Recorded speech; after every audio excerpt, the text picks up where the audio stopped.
Greetings and welcome to your Oracle message for the day. I am Kat Morgan and I welcome you to this video, to this channel, and to this space. This is a timeless reading for the collective, so whenever you come across this video, however you come across it, it's the right time for you to be getting this message. And we've been pulling one card randomly every morning from our mega deck. You can look down in the description below if you're not familiar with how that was put together. But today's card is pulled from Scot Howden's Oracle of Light and Dreams, and it is card number 4, the Unseelie Throne. And before we go in the book and look at what the book says, I have not looked at that yet. You and I will go through it for the first time in just a few minutes, unless you've got a sneak peek because you've got the same deck. So shh, don't tell anybody, okay? Shh, keep it quiet. But we'll take a look at that in a second. But before we do the book reading, I always want to get all of the information, messages, energy that's coming to us directly from the images of the cards themselves. So we start out with the number 4. We know 4 is the door. 4 is a portal card. So this is a portal card. This is an action card, even though this person, this entity doesn't look like they're going anywhere. The Unseelie Throne, I don't know if you have any knowledge of that. Well, let me just give you a little bit of background. They are primarily a Scottish Celtic tradition, and they're seen as the antithesis of the Seelie court, which is the benevolent fae. Fae are fairies, elves, the magical beings of the forests, of the streams, of nature. Okay, and the Unseelie court was always seen as the antithesis of the Seelie court. The Seelie court were the fae that were beneficial for humans, and the Unseelie court were the fae that were not beneficial for humans. I just want to say, I believe that they are completely misunderstood.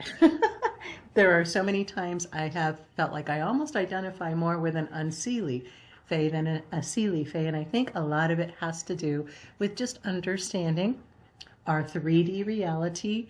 They are beings in this 3D reality. They are energy signatures in this 3D reality that we can choose to see as being positive or negative, because everything has its place. We wouldn't have a Seelie court without an Unseelie court. They are necessary for each other. They balance each other out.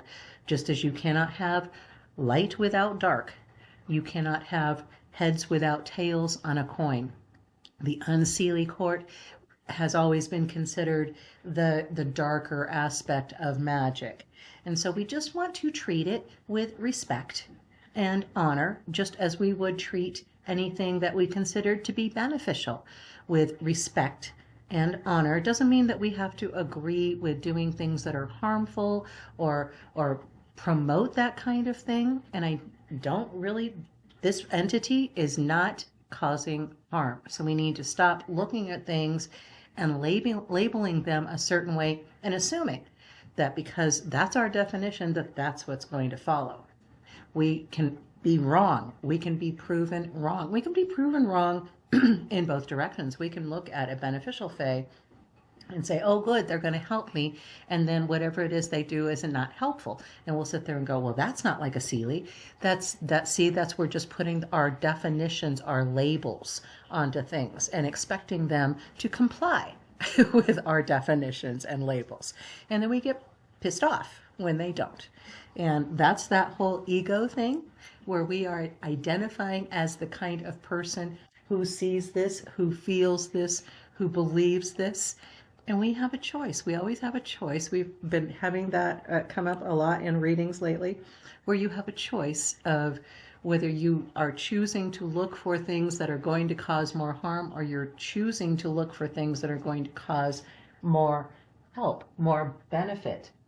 There's a lot of books that are written about Seelie and Unseelie courts. So there's a lot of information out there online that may or may not necessarily be, I don't want to say true, that's not true, because fiction has a way of creating truth, right? But it's my experience that if you give Queen Mab who is traditionally the queen, as I see her here, she does not look anything like just somebody who is just tired of people expecting her to do bad stuff. And she's asking us to just look at her and treat her with respect for just being who she is. She's also a person who does not care what other people think of her, what she's doing. She has her own reasons for doing things, and in the grand scheme of things, what she's doing is equally as important as what the Unseelie court is doing. So just keep in mind, in our 3D reality, those positive things are going to have negative counterparts. We need to understand how to navigate and allow all of it to benefit us, to be looking for those benefits again, to be looking for the blessings, right? So, but it's not a comfortable throne for her. There are times where she gets tired.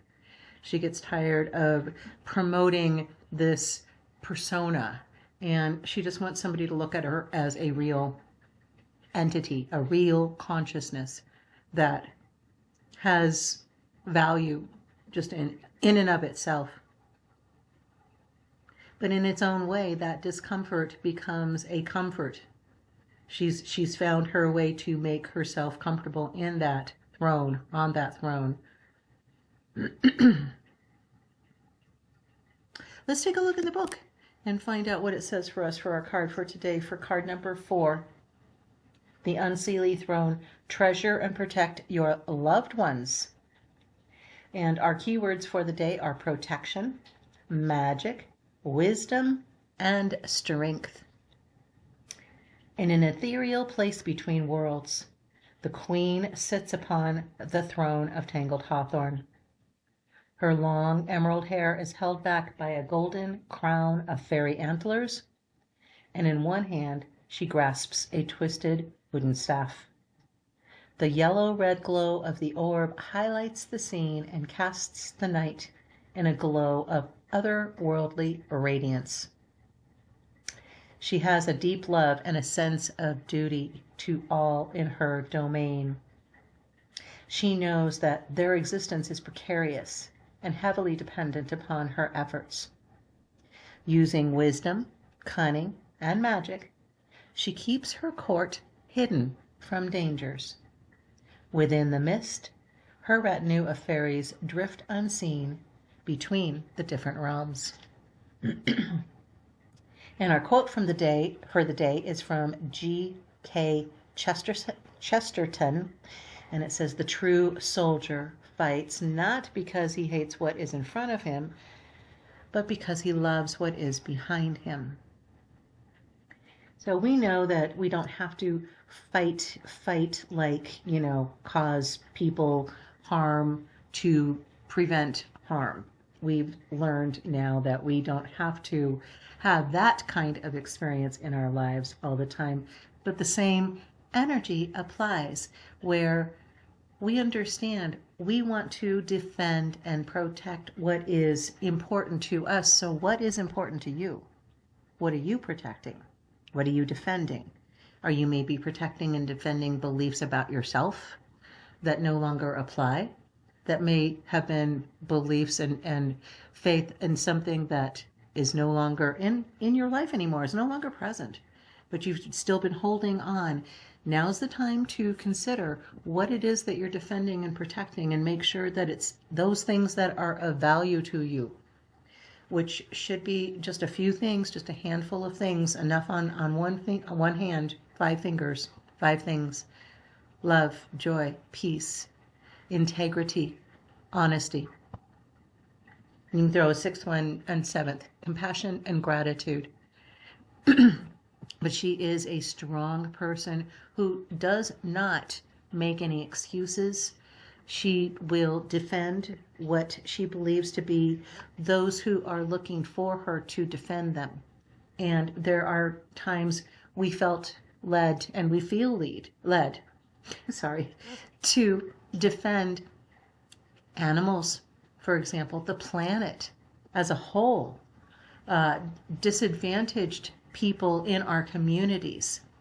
Those are fights that are worth fighting for. Those are the people that Mab, our queen, would be fighting for, is those people that aren't, they're disadvantaged in this society because we have really crappy ways of looking at people and valuing them, to be honest, right?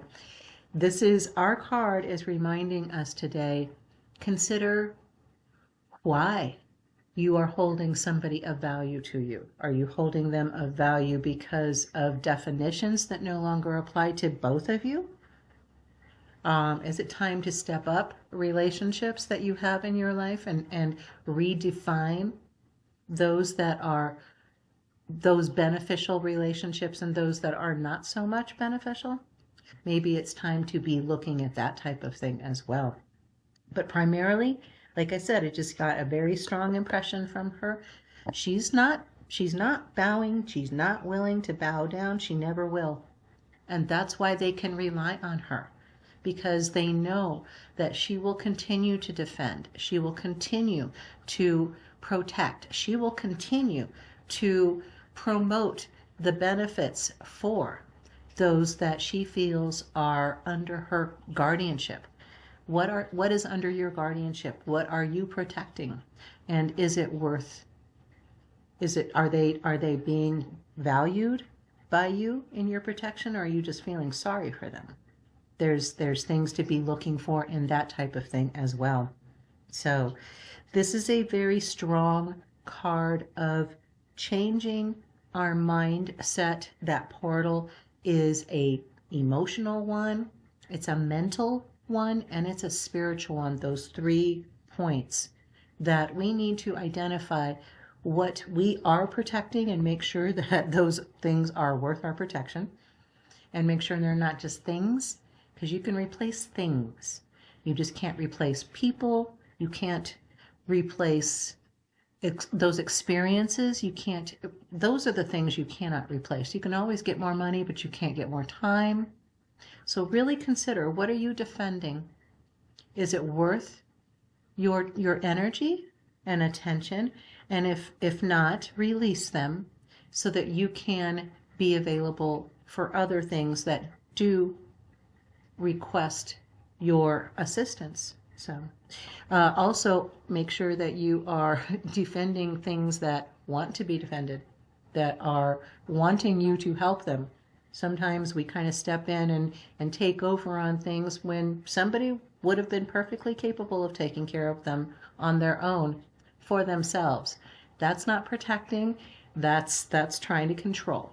So make sure that we understand what the difference is between protecting, defending, where you are stepping up and speaking for. We just had a reading recently about speaking your truth, where you are speaking your truth about a situation. Again, I get a very strong feeling of protecting disadvantaged beings. So animals, plants, people. For me, it's veterans. I'm very strongly working in the community locally as well as nationally for veterans that have been wounded. And it's because my son was wounded. He's still alive, and it's kind of a tribute for him. So those are people that I see for myself as people that I can defend and protect in my own way. And how do I do that? I make sure that other people aren't talking trash about people. I make sure that what resources I have available financially are available to assist in that regard. I give money and make donations to the Veterans Housing Program. So there's a lot of things that I do, and then regular monthly donations to the local food bank. So every way that I can, I am working to protect and defend, and those things make me feel stronger because I know I'm doing good work. I'm making good things happen. And when you know that things that you're doing are bringing an actual benefit, it makes you feel very strong. It makes you feel very powerful, and you have a little bit of control over what is happening in the 3D world. It's crazy. You know, that little bit of love, that little bit of joy, it just exponentializes and turns into something amazing if you allow it to. So that is our reading for the day. I do hope it resonated and blessed you. Feel free to leave any comments if you want to do that. Like, subscribe, share if you feel that that is the right thing to do. The only thing that you should be doing is doing what you know is right for you. And the person that you should be defending above everybody else is yourself. So make sure that you are doing that. Alrighty, loves. Have an amazing day. Understand that what you are choosing to defend and protect, you need to make sure they are worth your time, that they are worth your attention and you're worth your energy, because you are important, and your power and your energy and attention are important. So I love you. Have an amazing, fantastic day. Namaste and ciao for now.